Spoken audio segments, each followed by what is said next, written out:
안녕하세요. 양신TV 양호신 양식수지사입니다. 오늘은 약간 좀 더러운 얘기를 할까 해요. 혹시나 지금 식사 중이시거나 아니면 맛있는 아이스크림 먹고 있거나 아니면 혹시 맛있는 맛동산을 과자를 먹고 있거나 아니면 감자를 삶아서 드시고 계신 분들은 잠깐 내려놓으시고 이 영상을 보시거나 이 영상은 나중에 보시는 거를 일단은 추천을 좀 해드릴게요.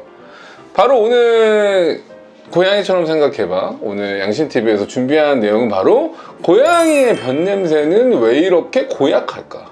그런 고민들을 해보신 적이 있을 것 같아요. 나는 우리 고양이 너무 이쁘고 귀여워서 고양이 변까지도 사랑해 라고 할 수도 있지만, 그럼에도 불구하고 고양이 소변도 냄새가 상당히 강한 편이지만 변 또한 냄새가 고약하게 날 때가 있다라는 겁니다. 그래서 오늘은 이 고양이의 변이 왜 냄새가 고약할까에 대한 이야기를 잠깐 해볼까 해요.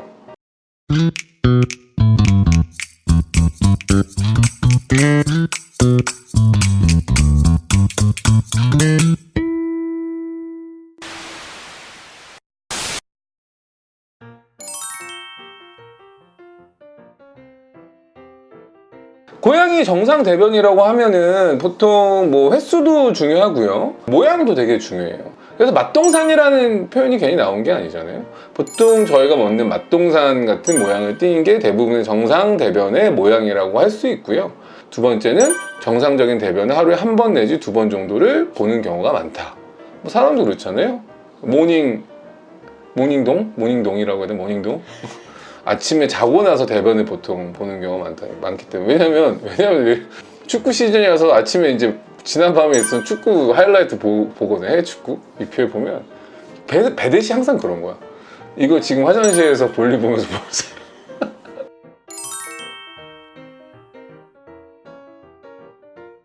근데 고양이 대변 냄새가 왜 지독할까라고 했을 때, 일본의 이와테 대학의 마사나 미야자키 교수가 아닌 부교수님이 연구에 따르면 식습관이 보통 고양이의 경우에는 육식동물이기 때문에 단백질 함량이 높은 음식을 섭취하고, 그러다 보니까 단백질 안에는 이제 황성분이 많기 때문에 이 부분이 세균과 만나게 되면 죽일 놈의 냄새, 이 썩은 달걀 냄새 낼 수 있다 라는 게 어떤 연구 결과가 있다고 합니다.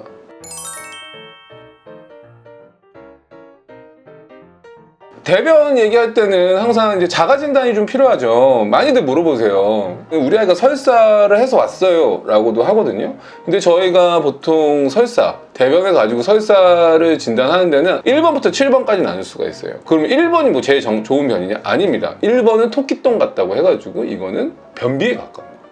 그럼 보통 2번, 3번 맛동산 모양이 약간 단단함. 이건 되게 무슨 똥 전문가 같은데. 나쁠 거 없잖아요. 전 의사인데. 수의사인데 전 똥 더럽다고 생각하지 않습니다. 똥이 약간 그 맛동산 모양의 약간 단단함이 있을수록 정상변. 그 다음에 약간 변이 무른 정도. 그러니까 모양은 있는데 약간 단단함이 적어지고 말랑말랑한 것도 그래도 정상변에 가깝다. 그게 한 2번, 3번 정도 돼요. 4번 되면 모양이 무너지기 시작합니다. 맛동산이 무너지면서 약간 산처럼 쌓이는, 서서히 산처럼 쌓이는 모양이 한 4번, 5번 정도 될 것 같고요. 그 다음에 한 6번 정도 되면은 더 좀 물러져요, 확실히. 7번이 대박인데, 이제 빈대떡 같은 변이라고 해서 보통 팍 싸가지고 퍽 터지면, 토한 것도 비슷하죠. 팍 하면 빈대떡 팍. 아까 전 경고했습니다. 먹는 사람 이거 보지 말라고. 이제 그걸 완전히 이제 물설사라고 하죠. 7번 정도 되면. 6번, 7번 정도에 있는 변은 좀 치료가 적극적으로 필요한 정도의 변이라고 보시면 좋을 것 같아요. 그럼 또 하나, 모양을 가지고도 보지만 횟수를 가지고도 봐요. 설사 증상이 한 번에 퍽 싸느냐, 아니면은 여러 번 찔끔 싸고 다니느냐에 따라서 이게 대장에 문제가 있는지 소장에 문제가 있는지를 나누기도 합니다. 보통 소장성 설사라고도 하는데, 소장성 설사의 경우에는 보통 한 번에 큰 설사를 하는 경우가 많고, 그 다음에 대장에 문제가 있어서 하는 설사의 경우에는 설사를 찔끔찔끔 하고 다녀요.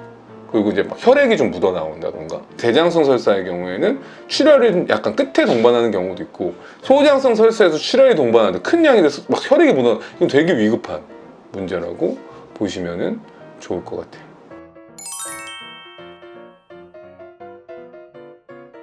설사의 원인이 뭔가요? 라고 물어본다면은 제가 소화기 내과도 공부를 하는 사람으로서 매우 복잡해요. 단순하게 뭐 세균성 장염, 아니면 뭐 기생충성 장염, 아니면 바이러스성 장염, 아니면 면역 매개성 장염, 뭐 설사, 장염이라고 했지만 설사, 뭐 그 다음에 뭐 다른 장기의 문제로 인한 설사, 그 다음 뭐 식이성 설사, 너무 많지 않나요? 그렇기 때문에 이런 부분들을 감별 진단을 하려면 변 사진을 찍어 놓는 것도 되게 도움이 돼요. 말로 설명하는 것보단 한 장의 사진, 하나의 영상이 되게 중요하기 때문에 준비를 해서 하루에 몇 번을 했어요. 뭐 일주일 동안 몇 번 했어요. 몇 주가 됐어요. 이러면은 선생님들이, 동물병원 선생님들이, 수의사 선생님들이 진료를 하기가 훨씬 편할 수 있다 라고 보시면 좋을 것 같아요.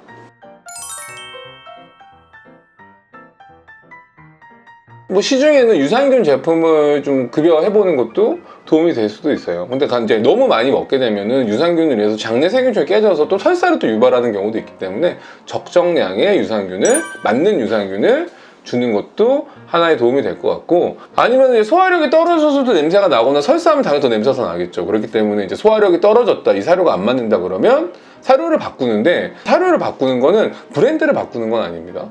단백질 원을 바꾸시는 거예요. 생각보다 모르시는 분들이 많더라고요.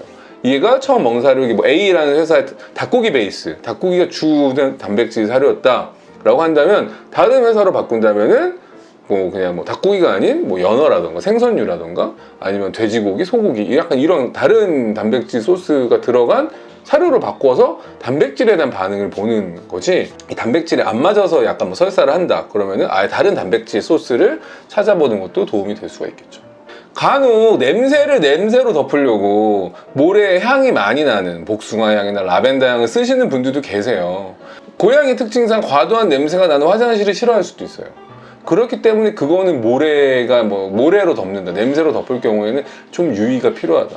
아이가 오히려 대변 냄새를 줄이려다가 고양이가 화장실을 싫어할 수 있는 상황을 만들 수도 있는 여지를 줄 수 있으니, 그 부분은 너무 냄새를 냄새로 덮는 이런 상황은 좀 생각을 좀 해보실 필요는 있을 것 같아요. 그래서 제가 처음에도 얘기했지만, 오늘 고양이처럼 생각해봐. 이 주기름의 냄새를 일으키는 변의 냄새와 이 설사와 관련돼서 우리 양심도 여러분들이 이제 생각해봐야 될 것들, 고양이의 설사, 오늘 내용이 도움이 되셨다면 구독과 좋아요, 알람, 댓글까지 부탁드릴게요.